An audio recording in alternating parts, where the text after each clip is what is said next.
Received permission to install this plaque and hold today's ceremony. So please welcome Chip.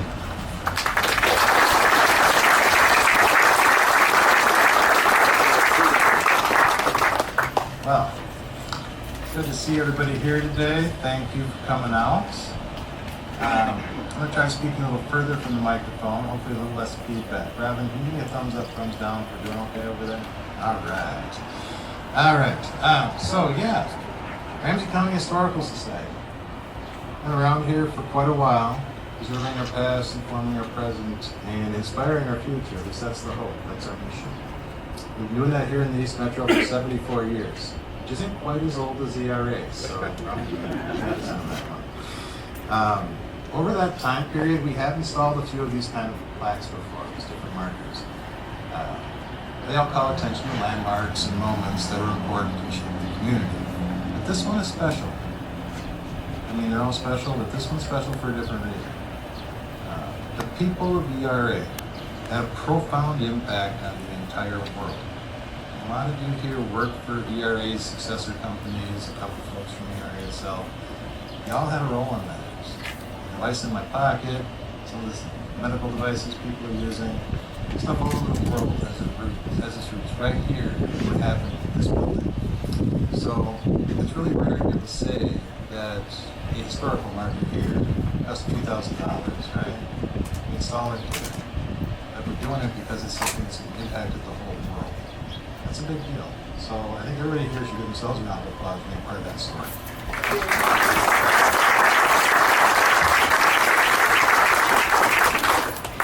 I'd also like to call out the folks, and I knew this would happen because of this group, and I had some experience with the VIP Club from years ago. We were supposed to start at 3:30. A couple folks were going to show up at 3. We got folks here at 2:30, 2:45. Helping set up chairs and all that. So thank you all for that. But while I'm saying thank you, I need to thank Jay Pender, Dave Beal, and Don Hall for bringing this project to the Ramsey County Historical Society. Without them, none of us would be here, and that would be a real shame. As we did the finish line, I also had the privilege to reconnect with Lowell Benson, who I met years ago. He joined the team as well. So thank you all. The ERA story of innovation and entrepreneurship is too important to let slip away in the sands of time, and these folks know that. Everybody here, I think, knows that. It's fantastic. And history like that requires champions like all of you, like Don, like Lowell, like Jay, like Dave, to help us remember those stories. So please join me in thanking those 4 people for helping us do that.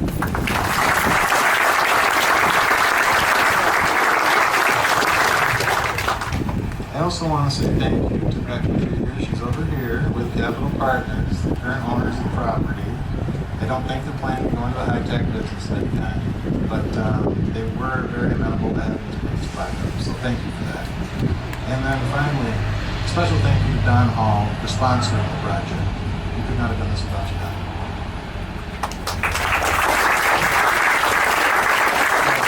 Someone come up to help me take this thing off. So Jay, Don, you guys want to come up here? This is that big moment everybody's waiting for.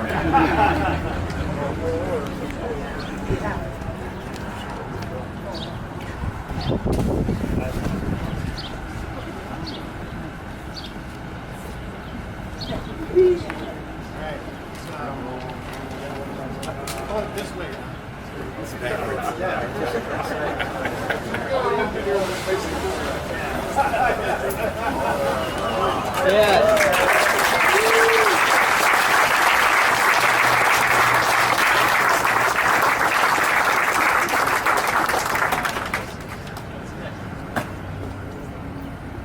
I'm going to read it now, but I'm going to read it off the piece of paper so I have to have it back to the audience.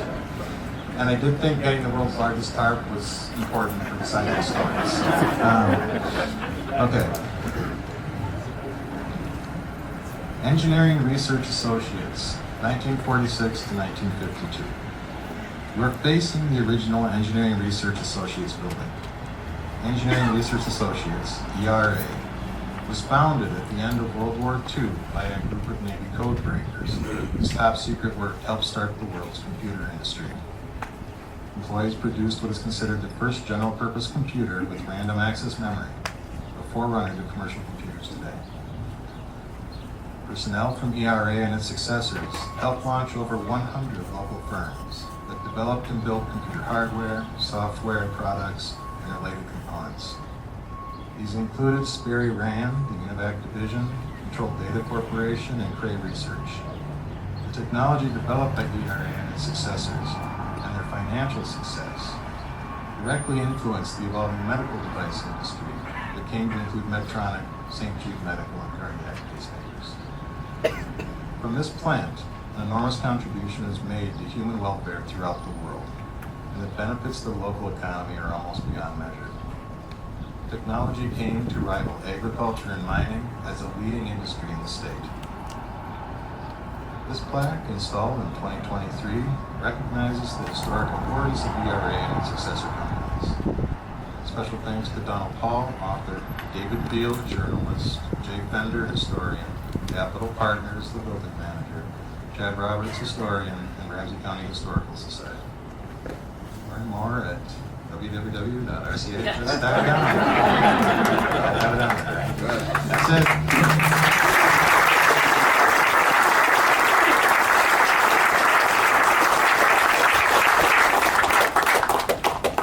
Don's going to be doing introductions for the rest of the day, so it's been a pleasure talking to you. Enjoy your time here, and then do, of course, check out our website. There's some more information there, although I think everybody here probably knows more than I do about this.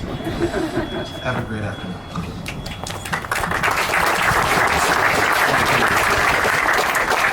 Thank you, Chad, and thank you, Ramsey County Historical Society. Incidentally, a plaque had been installed at this site in 1986, commemorating the 40th anniversary of ERA.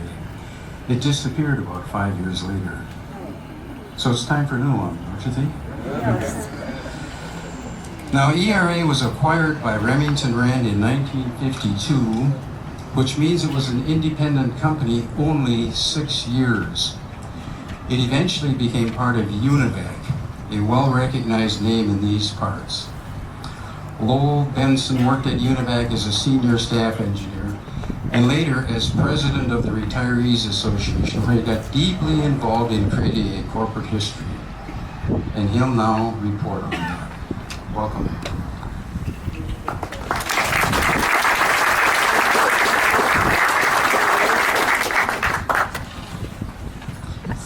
Thanks, Don. Welcome, guests. I represent the retirees from the corporate lineage of ERA, Remington Rand, UNIVAC, Sperry, Lockheed Martin, and Unisys. Our tabletop display over there, laying down in the wind, has some more information. We've got a few flyers and business cards with our website on it you can pick up. 1946, we've all heard that. They opened their doors for business January 8th here in Arlington, Virginia. They had actually registered as a corporation in Minnesota. December 27th, 45 is when they filed the papers. The legacy companies, and you see 1902 over there behind you, different number up here. This in 1946 was a Navy base and had been during World War II, and the Navy was responsible for the quality of gliders, the second largest glider manufacturer in the States during World War II. The 1902 was the Guard building and the U.S. mailing address.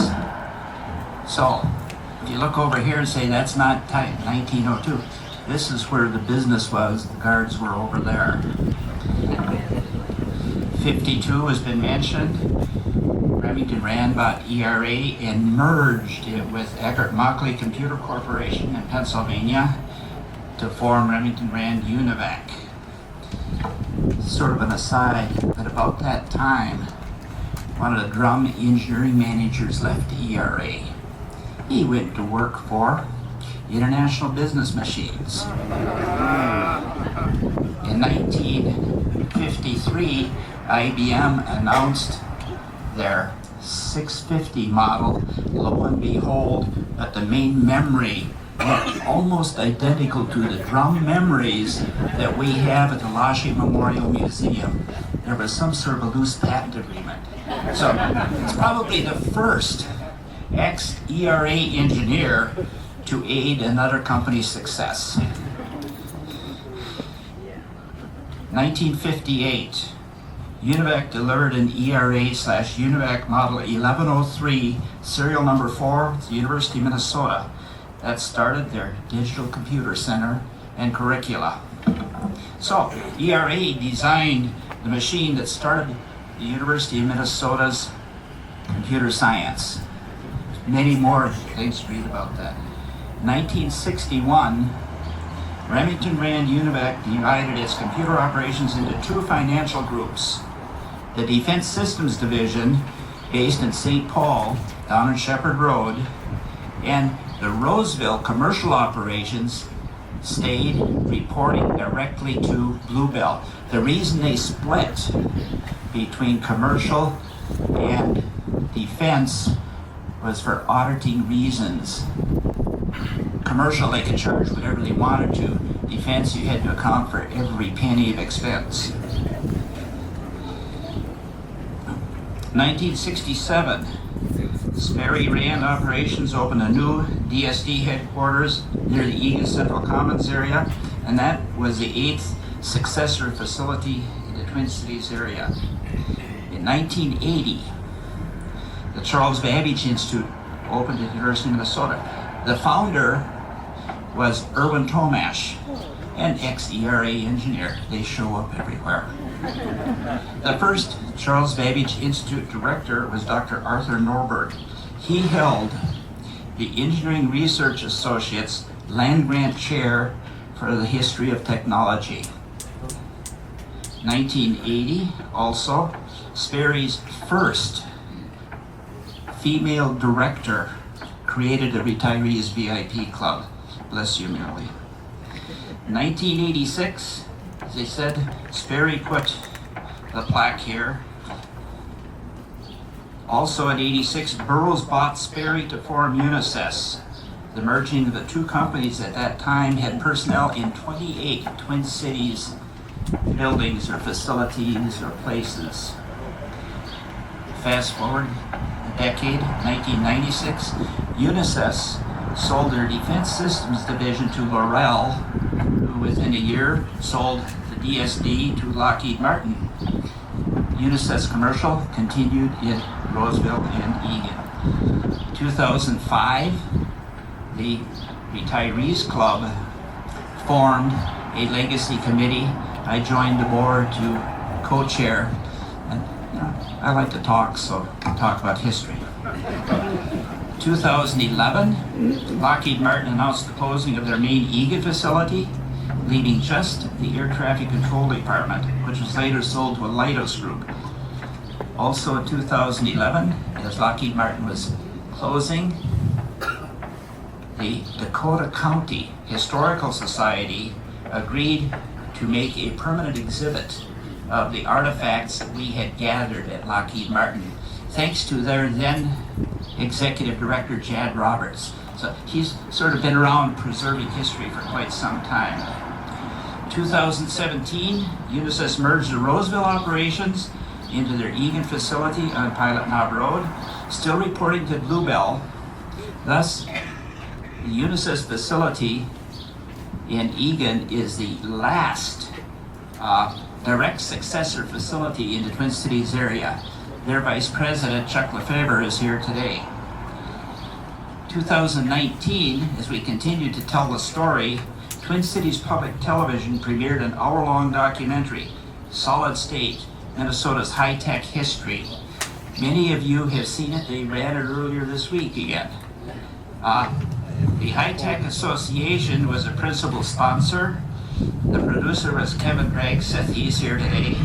The narrator was Dr. Tom Misa, who is now living out in Washington and could not get back. And he was also the second director of Charles Babbage, holding the ERA Land Grant Chair. TPT interviewed about 27 people, and their stories are all within that hour-long video. 2 of those people are speaking here today. I'm one, John Rolvagen is 2. There were 2 ERA people included in those interviews, and unfortunately neither is with us anymore. Today, I want to thank Don Hall for the seed money, and I want to thank the Planning Committee for gracing our city and state with this new ERA commemorative plaque. Chad, the VIP Club would like to present you with a donation to that effect. Thank you, folks.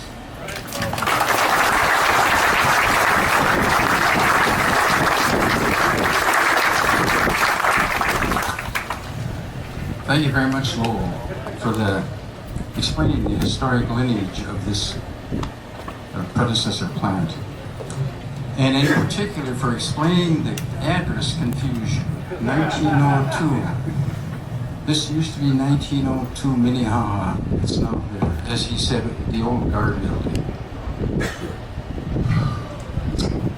This building was initially built in 1924, at least one source tells us, to produce cast iron radiators. In the 1930s, which were the Depression years, the building seems to have been mostly empty. And in the early 1940s, it was a glider factory, followed, as we know, by computer design work. That history, in some ways, follows our own nation's history. So it seems appropriate now, then, to have our next speaker, Dean Lawrence, tell us what it was like to work in this facility in the 1950s, the beginning of the computer era.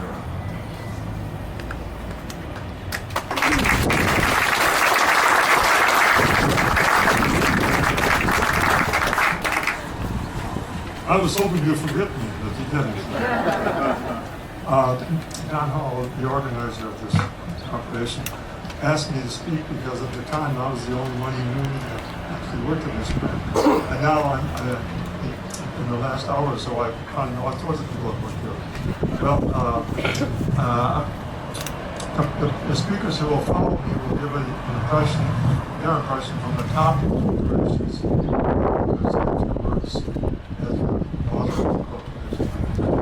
I was a 21-year-old guy when I started here 67 years ago, almost exactly 67 years. I never worked for ERA. ERA was sold to Van as I was assigned to a top secret project called Bogart. So all personnel in the project have to have top secret clearances. The customer was National Security Agency, NSA, which had been created 4 years earlier in 1952. Bogart was well along in development when I joined, and the next NSA project that I worked on was named Blue Blade.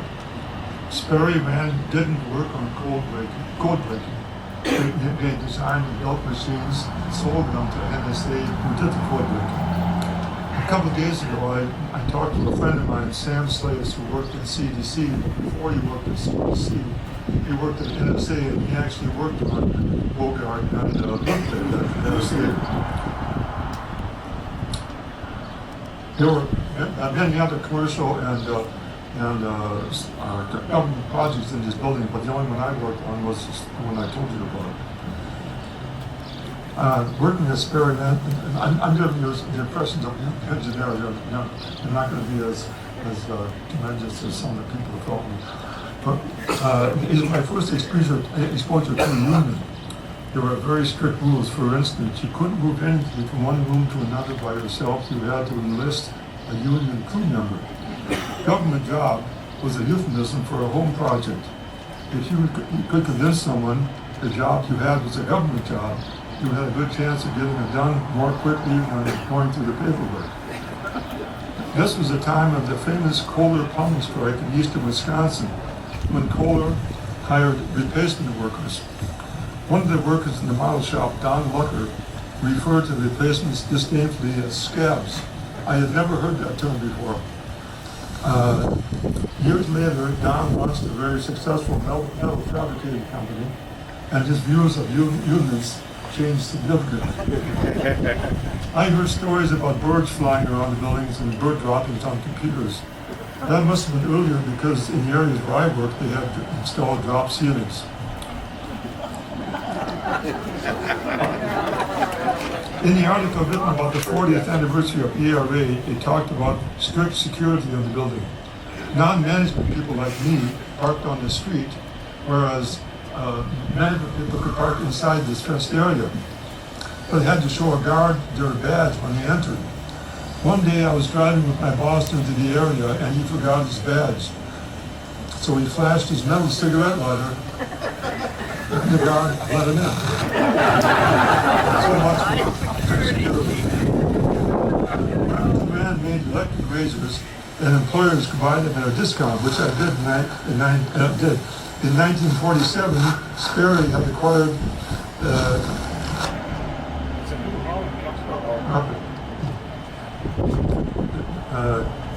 in 1947, Sperry had acquired the New Holland Company, who made farm machinery. I suppose I could have gotten a good deal on a hay baler.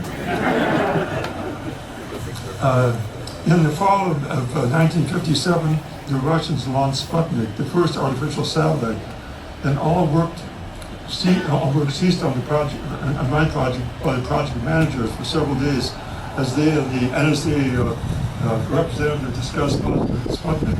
We grunts kept working to listen to the Sputnik discussions. In 1957, rumors were floating around that some upper management people were talking about breaking away and forming a new company. The new company was eventually formed and called Control Data Corporation. As a junior engineer, I don't recall the names of Bill Morris, Frank Laney, or Seymour Craig, who were top management people that Sperry ran at the time. But I do recall hearing other friends saying that if Frank Laney and Seymour Craig would be involved, they would be interested in investing. There were 3 evening meetings at Bill Drake's house in Edina to pitch the new company. Bill Drake and Arnie Ryden were the two who were the prime movers in the project. Swept up in the enthusiasm, I attended one of the meetings. The goal was to sell 600,000 shares at $1 a share. They sold 590,000 shares, but at request for 1,200,000 shares. I know this for a fact because I applied for 8,000 shares and was given 2,000. When I joined Control Data in '58 as a 55th employee, I got to know several dozen former ERA employees who became C2C employees. 2 of the last survivors died in the last 2 years, Doug Larson at 95 and Bob Malone at 102. The only survivor I knew of before today is Jerry Williams, who will turn 96 next month. I was talking to a former employee who was telling me about someone else who was 95 and was also an ERA employee and a Control Data employee. My time is up. Thank you very much.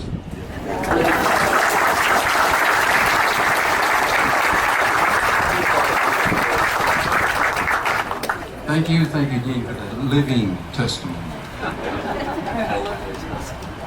Now, Bill Morris was an early member of the Codebreakers and a founding partner in the initial ERA group.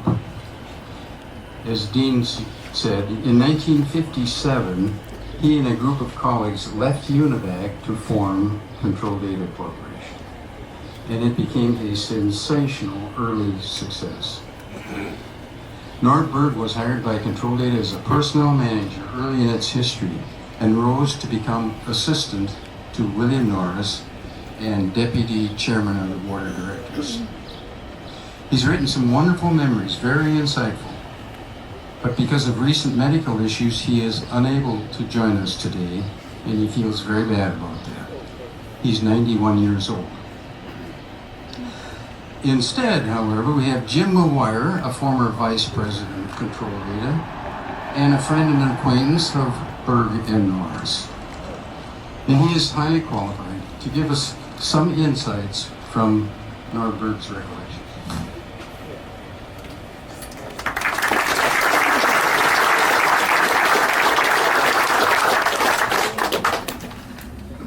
As Don said, what I'm going to do is take some excerpts from a longer document that Norton put together and spent a lot of time on. Those handouts are over on the table. And what I'm going to do is do it in Nor's own words, given he can't be here, but he really wished he could be. So, starting off in that document, Nor says, Bill Norris was my boss. He was my mentor and my friend. For many years, I met with him at 9 a.m. every day in his office. I walked in with a notebook and pen. He came out with notes and a stack that represented everything he could get off his desk or his mind. He gave them to me to either do them or pass on to somebody else. Bill had a good sense of humor. I shared a lot of jokes with him. I once told him, Bill, people ask me what it's like to meet with you every morning, and I tell them it's like having an accident every morning at the same corner. He enjoyed that. He also laughed when I told him that if anyone accuses me of being Bill Norris's yes man, I reply that that is not true. That when Bill Norris says no, I say no. He actually enjoyed that also. Bill had an undeserved reputation for being tough to work for. That really wasn't true. I used to tell people that all you had to do is to find out exactly what he wanted done and then do it. His tolerance for error was zero. I mean error that was the result of sloppiness, carelessness, or lack of effort. On the other hand, he was very tolerant of entrepreneurial failure and technical failure. He'd been involved all of his military and business life with complex technical issues. Bill never got angry with me, but I can remember twice when he reproached me. Once, he picked up something that I had written and asked, "You aren't hellishly proud of that, are you?" I told him, well, I was. Up until right now. Another time, I made some kind of mistake and he pointed out to me, and pointed that out to me. And I went back to my office and I called the Minneapolis Public Library to make sure I was getting my statistics correct. And then I went back to his office and said, "Hey, Bill, I just checked, and Babe Ruth struck out 1,330 times, and I just made a mistake once. I just blew it once." Bill merely replied, "I pay you to hit home runs, not strike out."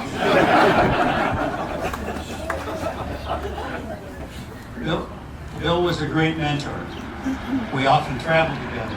On one particular trip, we'd been picked up by a limousine at the airport. When we reached our destination, the driver opened the door for Bill, let him out, and then came around to my side. I didn't wait for the driver, but opened the door myself and stepped out.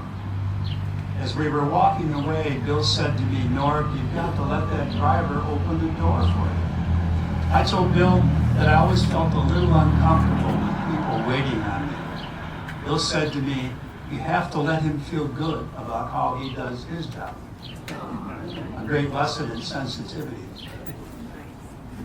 Norm goes on, "I remember a luncheon with Reverend Jesse Jackson. I had toured him through some of our inner city plants before the luncheon. He said to Bill Norris, 'I had given up on corporate America until I visited your operations and met you.'" Locally, Bill worked with Ken Dayton and Bobby Piper to put together the Minnesota Seed Capital Fund to facilitate small business startup and job creation. After visiting with Bill, Chief Justice Warren Berger often referred to control data as he spoke around the world about prison reform and skills training in preparation for re-entry into society. Eddie Albert, Ralph Nader, and John Denver at one time came by to hear Bill's thinking on rural development and other initiatives that Bill had started. Bill Norris, the visionary. I believe it was the philosopher Schopenhauer who said, "There are three stages of an idea.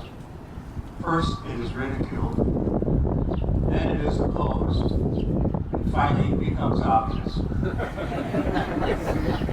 Certainly some of Bill's ideas, especially computer-based education and societal needs as business opportunities, suffered their fair share of ridicule and opposition before they became obvious. In the 1970s, Time magazine quoted Bill as saying corporations could effectively and profitably run prisons. That was before Corrections Corporation of America and others made it a business. Bill was compassionate and cared about people. His compassion first touched me personally in 1962. I was 30 years old, making $1,000 a month, had a pregnant wife and 3 kids. I came down with tuberculosis and had to take off 6 months, most of it spent in the Veterans Hospital. The company had no benefit program to take care of me at that time. Bill personally made sure that I got a check every single month and saved me from financial ruin. I never forgot that gesture and worked to reciprocate him with complete loyalty to the company. Control Data had so-called ghetto or inner city plants in St. Paul, Minneapolis, Washington, D.C., and San Antonio. They also had an Appalachian plant in Compton, Kentucky.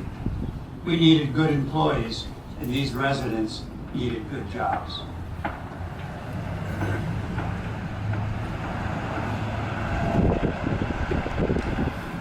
Bill received a lot of nice letters, but one that stands out in my memory is a letter signed by a female employee from the Compton plant.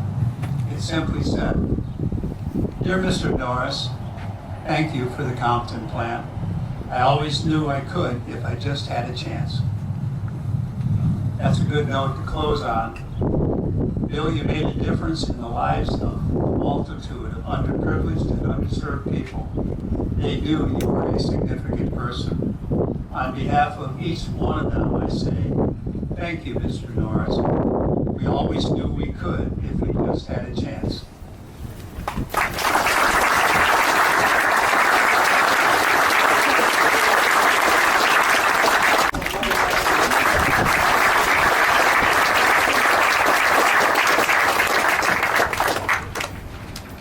Well, first I want to say that I'm thrilled to be here today. It's like being able to visit your ancestors.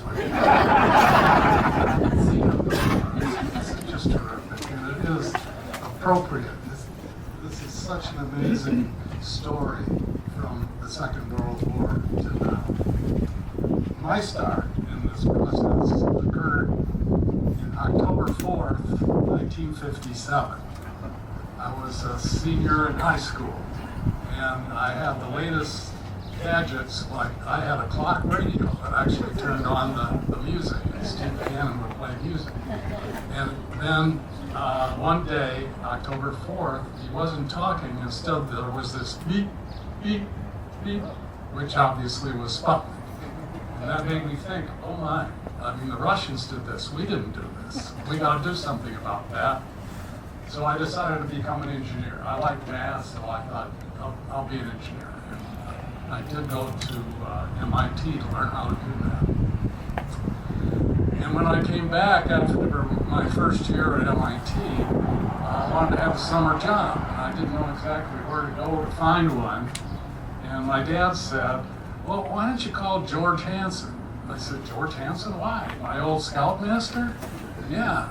Well, he's involved in some kind of new company, control something or other.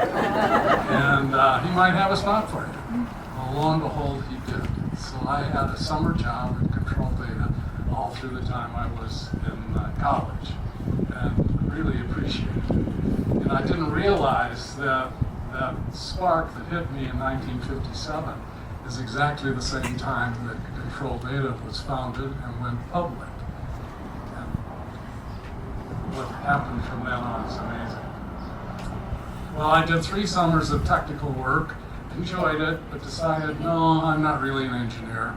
I'd really like not to be strapped to a lab. I want to go out and do things in the world. And so I went to business school. down the street from MIT. They have a pretty good one there. And, it was good. And then, when I graduated, I thought to myself, this is literally true. You know, there's this guy Seymour Cray I'd heard about when I was working at Control Data. And if I could find a guy, you know, 1/10 as smart as he is, and have a business with him, and he could do the technical stuff and I could do the commercial stuff, that would be great. That was 1964. So, in the summer of 1972, well, excuse me, I should say before that, I did go to work for CDC as a salesman. George Hansen, again, helped me do that. But so did Norbert, who was part of the personnel process at Control Data. I wish you were here so that I could see him. Anyway, I did work as a salesman for a while at CDC, then I did some other things. But then, in the summer of 1972, remember about my dream in '64? Getting a haircut. Guy walks by the shop, and I couldn't recognize him because at the time I wore glasses. I couldn't see my nose practically. And I turned to the person next to me, and I said, "Did somebody just stop and wave at me?" And he said, "Yeah, he did." You don't know who it was, do you? But yeah, his name's George Hansen. You're kidding me. I haven't seen George in years. Yeah, does he have an office here? Yeah, it's right upstairs. I went upstairs, found the office. It said Cray Research on the door. And so I went in, it had just been formed. And George said, you know, I was going to call you and come join us because you could help us sell these machines. And he said, can't do it now. We just got started. It's going to take Seymour a couple of years to build the first machine, the Cray 1. But when that happens, I'll give you a call. And he did. He called me in 1974. He said, now it's time for you to have lunch with Seymour Cray. Well, I thought that was terrific. And in fact, the company I'd been working for had been sold, and I was going to have to move to Kansas City or find another job, but that wasn't really on my mind. It was just the idea of having lunch with Seymour.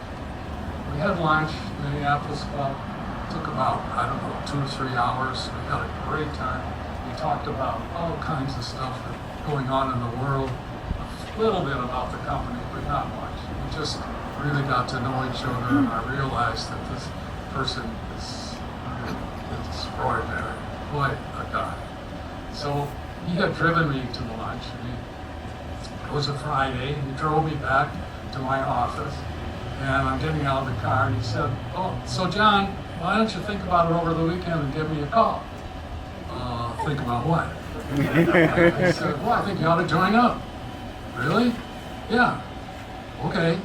So I went to my office, spent the weekend, talked to my wife. I said, this. And I called George Hansen right away. And I said, George, was he serious about that? And he said, yeah, he usually is pretty serious about things like that. So I thought about it for the weekend, called him up, said, okay, I'll do it. He said, great. He said, here, you're going to be a vice president. You went to business school, so you'll do finance. We need finance. And I need a salary and some stock and so on. I said, okay, fine. And that was our negotiation. It's a good way to negotiate with Seymour, I can tell you that. And he said, can you come over today? And I said, no, I really need to get some sort of notice. Okay, we're done, a couple of weeks. He said, fine, well, that's all right. He said, just come over when you can. Now, I'm going to be gone 2 weeks from now, but just go to the office, get comfortable, do whatever you want to do. So I went to the office, and here I was with Frank Delaney, George Hansen, Noel Stone. These guys were, to me, gods from Control Data days. I was just a support salesman, and these guys were the head people. And it was the day that Seymour was coming back from wherever he was. And we were going to have a meeting. So we sat down in a little conference room, and these guys sat over on that part of the table, and I sat over on this part of the table. And in walked Seymour, first meeting. And he said, well, and he had told me earlier that as a finance guy, I didn't have anything to do because we had this $2 million line from First National Bank of St. Paul. I said, well, okay. And he walks in the meeting, he said, you know that line I'm talking about? Talking to the whole group of us. He said, yes. He said, well, we don't have it after all. So I've done the calculation. I think we can make it for 45 days before we go out of business. And all of those senior heads had my direction. Get to work. So I did, and I found we had some leftover debentures, and I went out to Sand Hill Road, which is where the venture capital people were at that time and still are in California, and managed to sell a couple $100,000 worth of these debentures and saved the day. Came back, I'm in my office, and maybe a month or two later, after long it took, Seymour came into my office. Pretty good, like I did this. And he said, yeah, that's okay. He said, but I think we should go public. What? There had not been an IPO for over a year, not one at that time. And I said, Seymour, I don't know about that. If we could do it, they haven't had any IPOs. He said, well, I think. So why don't you do it? Okay, so I went to New York, found an underwriter, Oliver Tolman is their name, and by God, we did go public.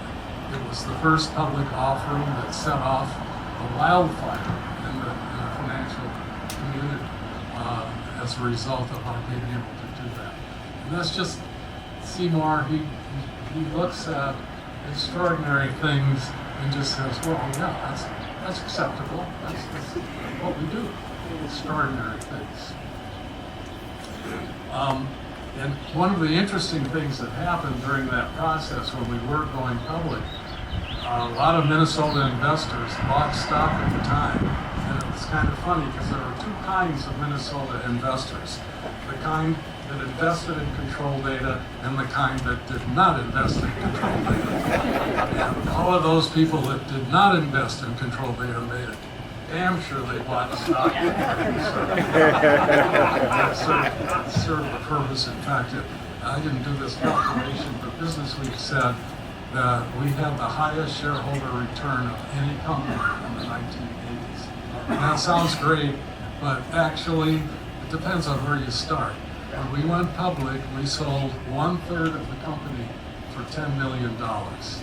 And the company ultimately got to be worth $1 billion, so you can do the arithmetic yourself. That made it work as well.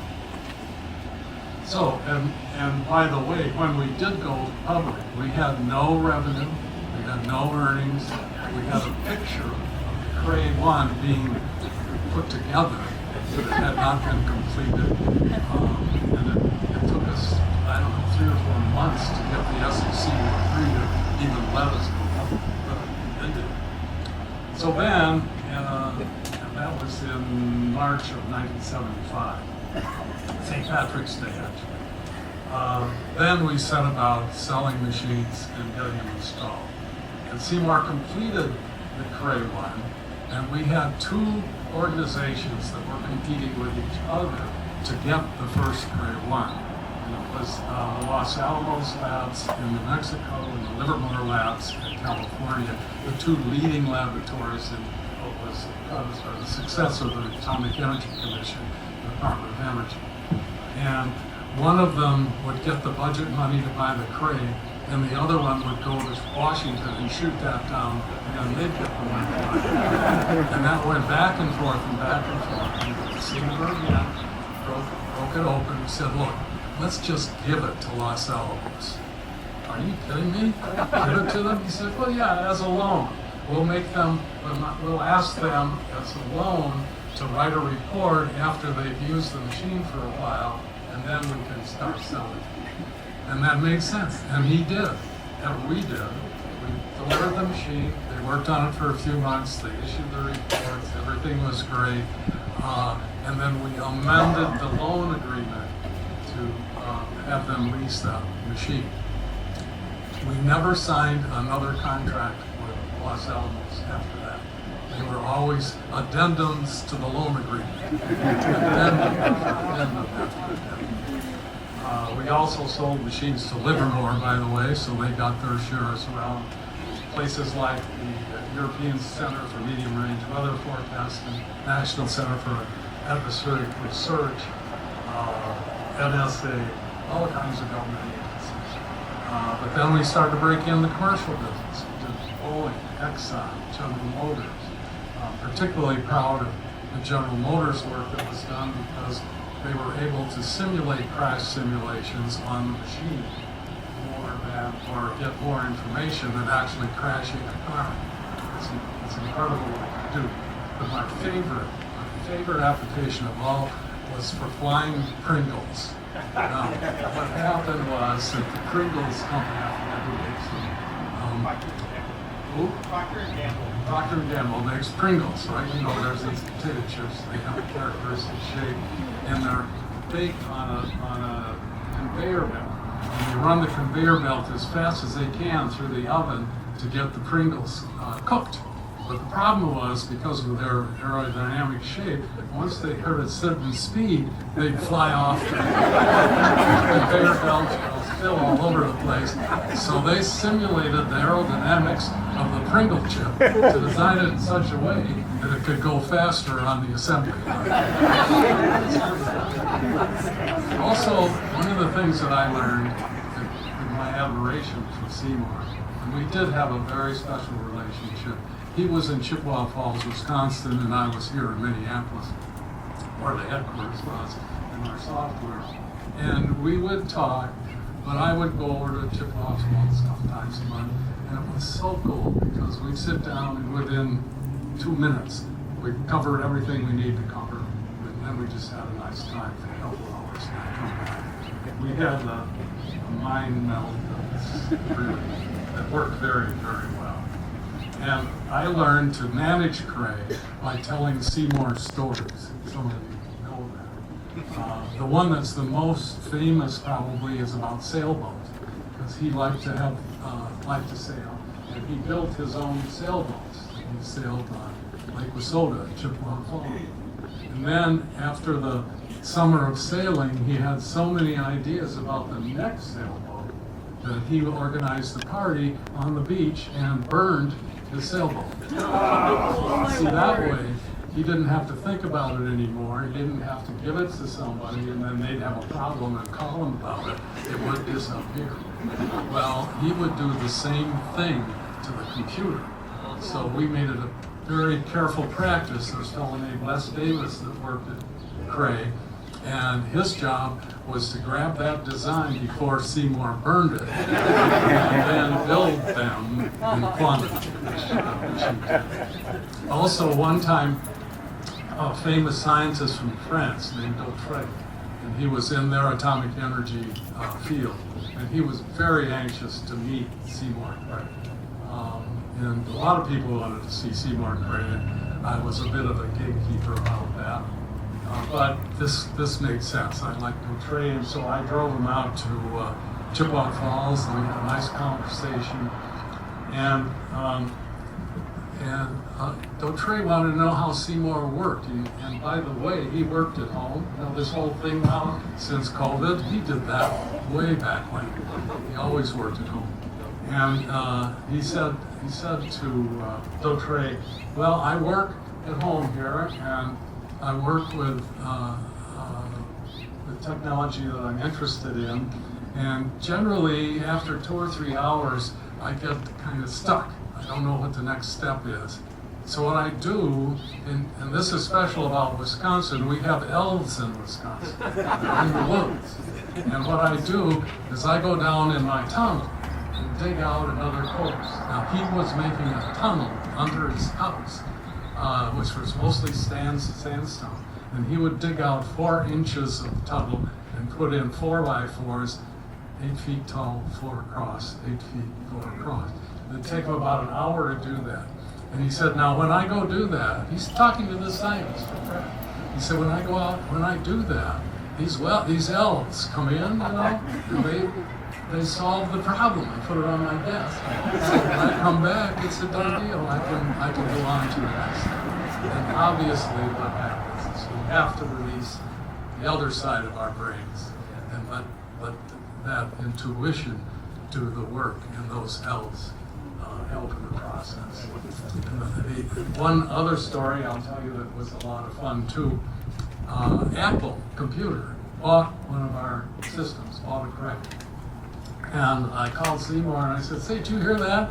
That Apple bought a crate? And he said, yeah. I said, what in the heck are they going to do with that? And I said, well, Seymour, I think they're going to design the next Apple with a crate. He said, oh, that's odd. Well, why is that, Seymour? Well, I'm designing the next crate with an Apple.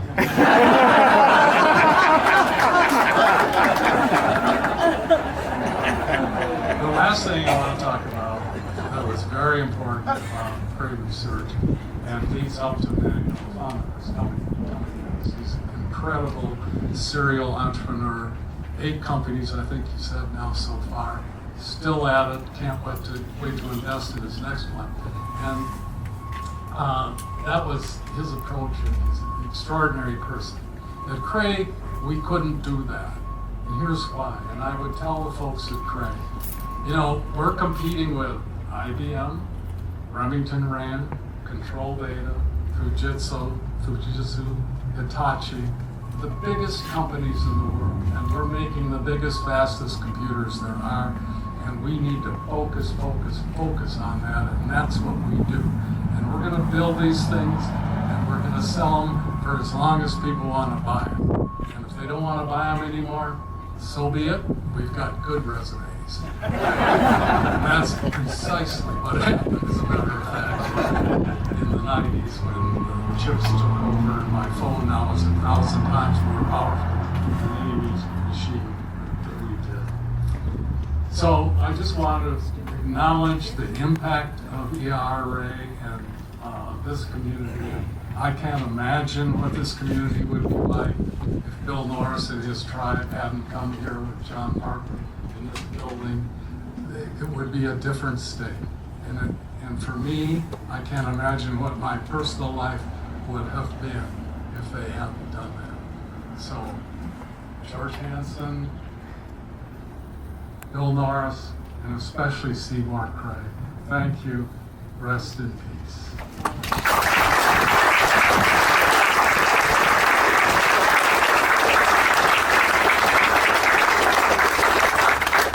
John, I just want to ask you one question. Would it be safe to say that Seymour Cray was the Paul Bunyan of the supercomputer industry? He had an answer. You know, you could look at it that way. After all, he's from Minnesota. But when I saw him, plaid shirt, comfortable work pants, he chops wood, he lives in the forest, he digs his own tunnel, he builds his own boats. I think that's fair.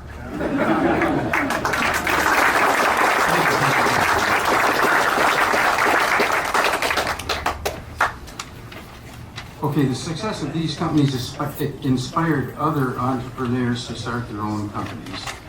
As the plaque says, over 100 of them. We'll hear now from Manny Villafana, who started numerous medical device companies, including cardiac pacemakers and St. Jude Medical, both very significant and continuing today, although under different names. He will explain the interaction between the medical devices and the computer industry. Welcome, Manny.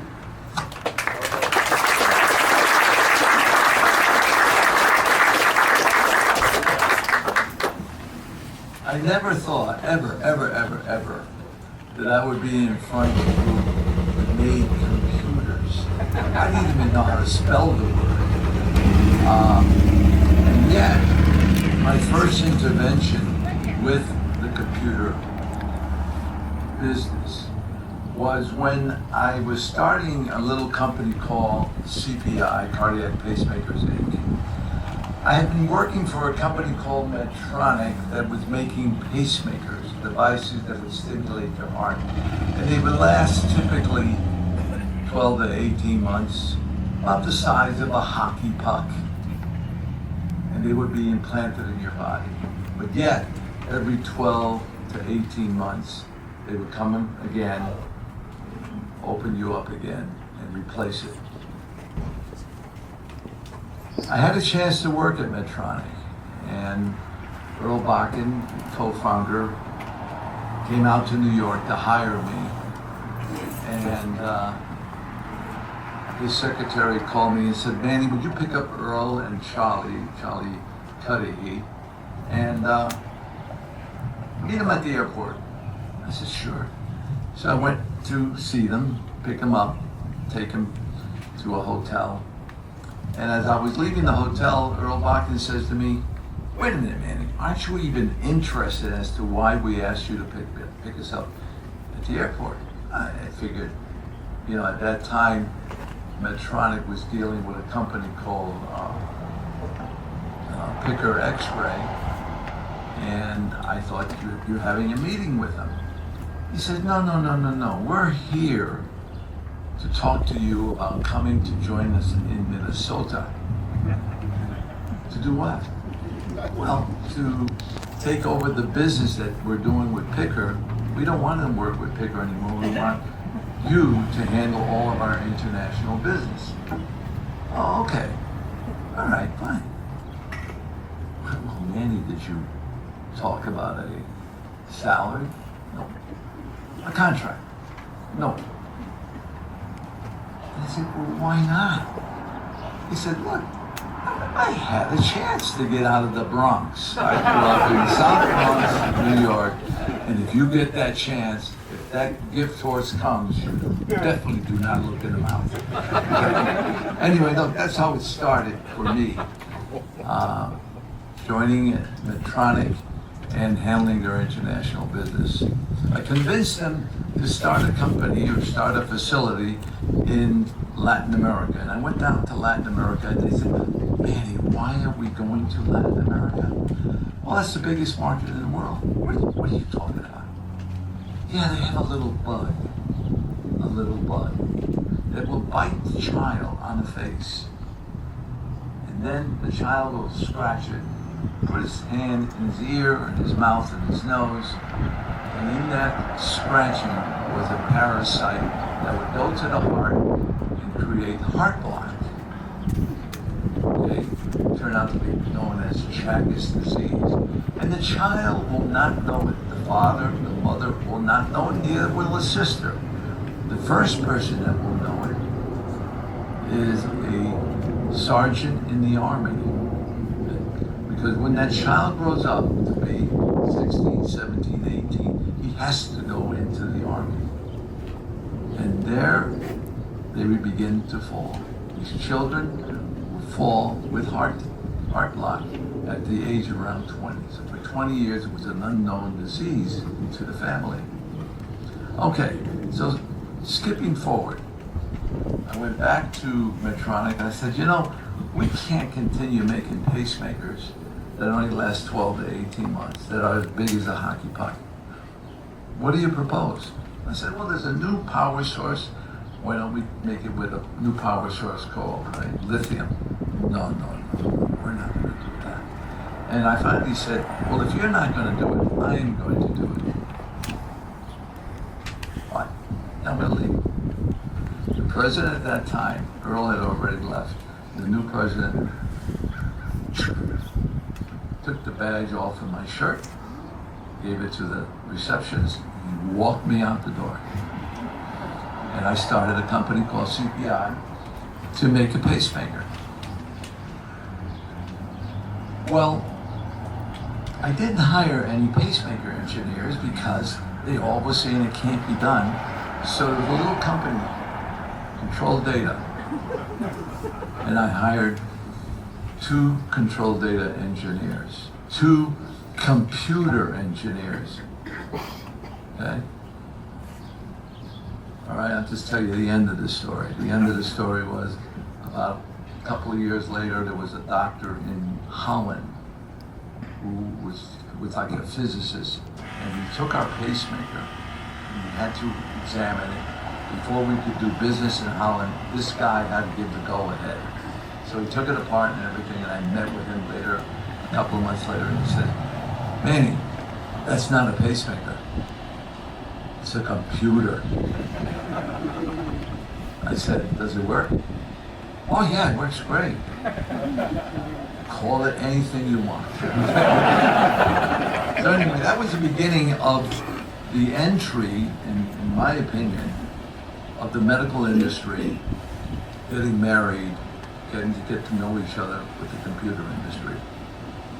At that time, pacemakers were about, like I said, the size of a hockey puck. We were probably implanting in the world in the neighborhood about 65 to 70,000 of these things. Okay. We started our little company called CPI, in which we finally made the pacemaker. We made it half the size, half the weight, and they're still running. What do you mean they're still running? I have pacemakers, if you come and visit me in my office, that are over 50 years old.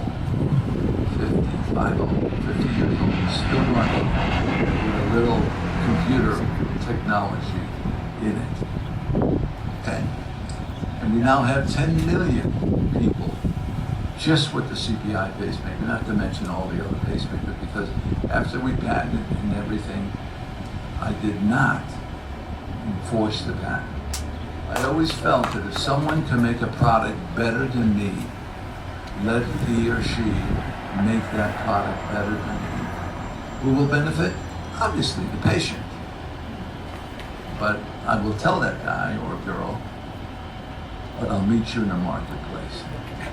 So that's like, John was just saying, that Seymour said, we have a lot of competitors, we got to hang in there and all that sort of stuff. Sure, we had competitors. We had 7 companies making pacemakers, but they would only last 12 to 18 months.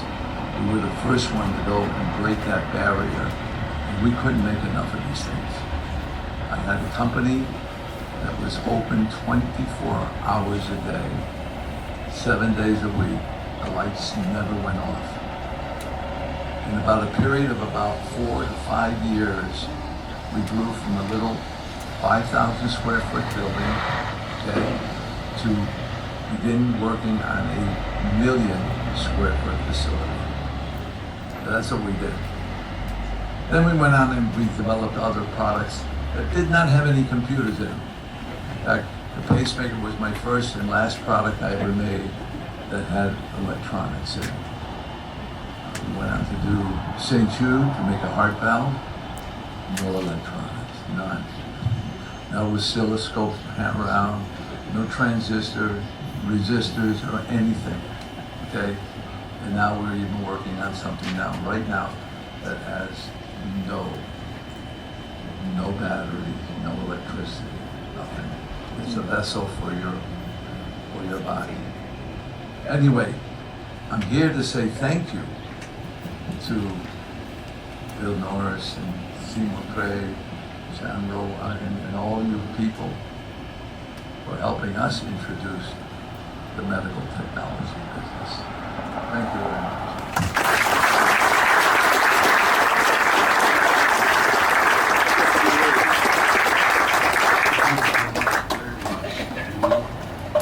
Manny holds a special place in our history. He's in 2 Minnesota Hall of Fames. One's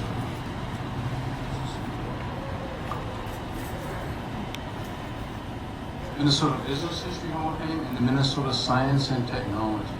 The 2 of them. That's Manny. And many more.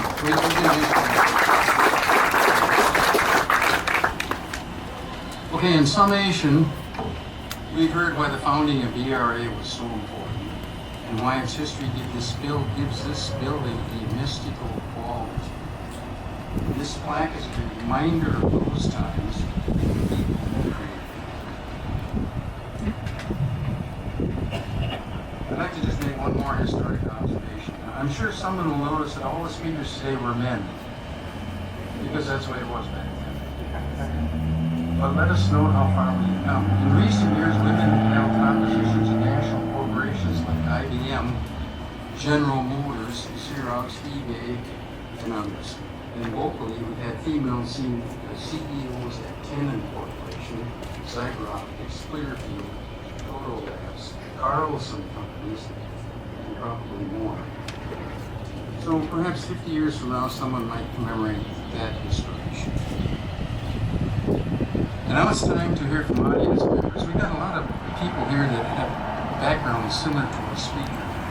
I'd like to just acknowledge a few of them that I happen to know, but there may be many here. And I'd like to start, first of all, with Mrs. Robert Price, sitting in the front row. Robert Price succeeded Bill Norris as president of the Code. Could you stand up?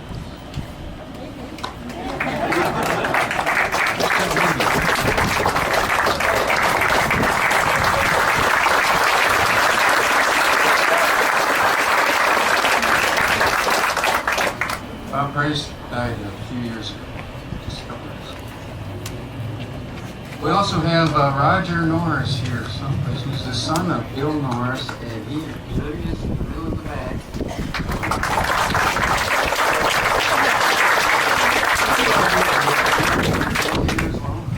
David's right here.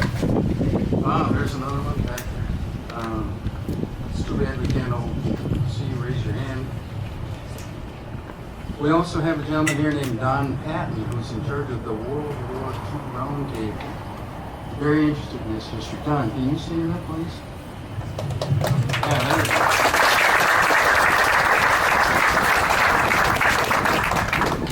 We have a number of people from UNIVAC, and maybe Lowell Benson can help me identify those.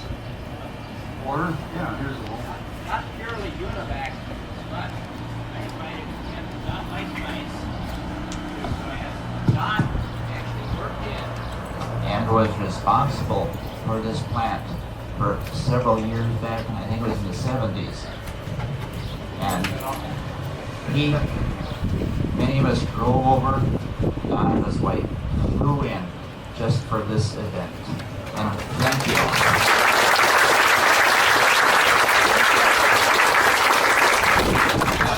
We have a couple of people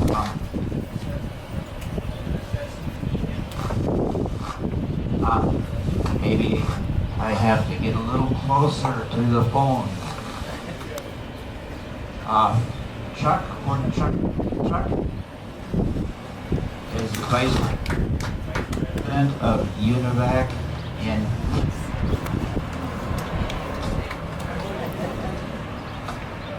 I think John covered it pretty well when he said the amazing ancestors that are here. So I'm in awe.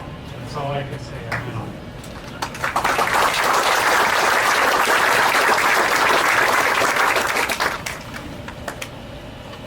and many of you see. Maybe I should just use it now.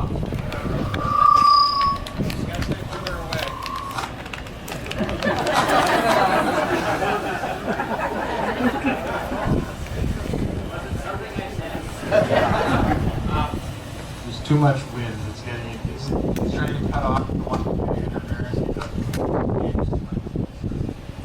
Many of you have seen the overall TBT documentary that talks about not only ERA, says UNIVAC, control data, great research. Many of the things that started out at the University of Minnesota, like the Gopher way, preceded internet. The producer of that, Greg said, is here.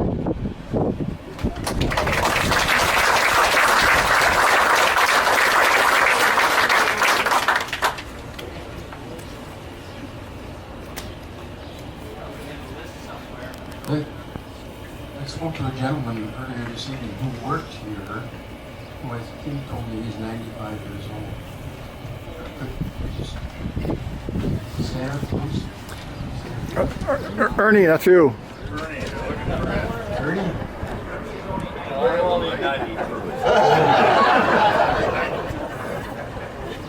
Can you give us a 1 minute? Anybody else? Anybody else would like to? Don? There's someone over there? Ed? I'm Ed Russo, and I tried to get a friend of mine to come over today, but he said, in a wheelchair, not in my walker. I can't come. His name is Norm Weston. He's 95 years old. He worked for ERA, and right now he's going on. He's designing an air ride train, working with university engineers at Mankato State. And he worked with me and my partner in Codebreakers and instructed for some time. But his claim to fame was when he bought a climaxed console computer, a huge computer out of Canada when the riots were taking place, and he bought a little store on Mallory Avenue, and he hauled it down. He bought it for $10,000, and he put it in that store, and he had the students that worked for him fix it up. And I don't know what he sold it for, but he made a ton of money on that. And the whole data didn't know how to maintain it because they had killed it. That's a real computer. Thank you.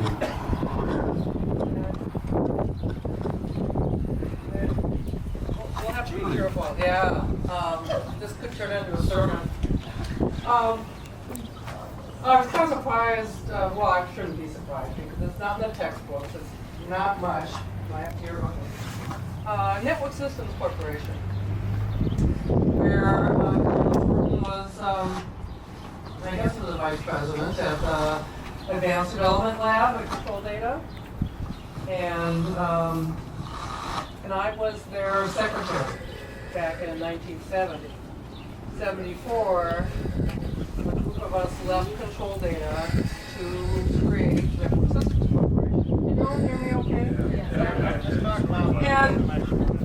Okay. And we were the early creators of what we know as the internet today. Jerry Olson, Jim Thornton, and Gary Christensen went to Bill Norris and said, hey, we want to build this box. We want, Control Data to talk to IBM and IBM to talk to Burroughs and all that kind of stuff. And basically the response was, why should I sell a customer a $40,000 unit when I can sell a $1 million unit? So they left, started Network Systems Corporation, and I went with them. And I was the chief cook and model washer, and then eventually the investor relations officer for the company. I just wanted to mention Network Systems because it was the early creator of the internet today, and it connected. Back then, it was all mainframes, and that's where we started. Was in the mainframe area, making those huge. When you mentioned NSA and Lawrence Livermore and all those Bell Labs, all those places where, and of course it actually was NSA that really helped us out in our early years. We knew nothing about software. These guys were all hardware people. And it was the NSA and those software engineers there that we spent a year at their site developing software to make it run. And unfortunately, back then, it took an engineer to run the thing. But anyway, I just wanted to be sure that Network Systems was mentioned because Jim Thornton spent many years at Control Data. And I just wanted to mention it. And if there's anybody here that was at Control Data and went to Network Systems, I don't recognize it. Oh, there's like Leon Greenston. Yeah, he was our controller. Yeah, he kept us under control. But anyway, we had early investors, and it was because of Jim Thornton's reputation that we were able to find angel money. Of course, angels weren't the term back then, but people like Rose Totino, the Pillsbury family, the Walker family, the Baker family. They were all early investors. Dean Lawrence was an early investor. And I can remember when we went public November 11th of 1980. Keith, you were going to take that display? Yes. I'm a city council person. I got a press release. I thought, it's fascinating. So I just came. So it's incredible. Just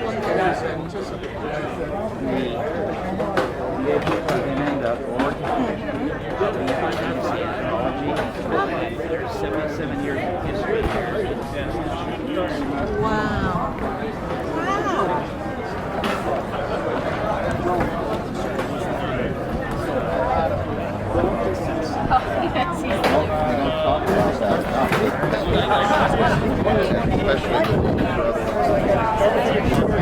All the links. Tom Wolf, the writer. Great.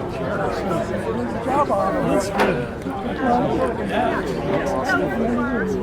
Smile.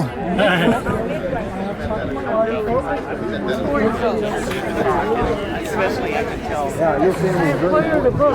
Yeah, I got this one. Good to see you, Ernie. Hey, Keith. Excuse me.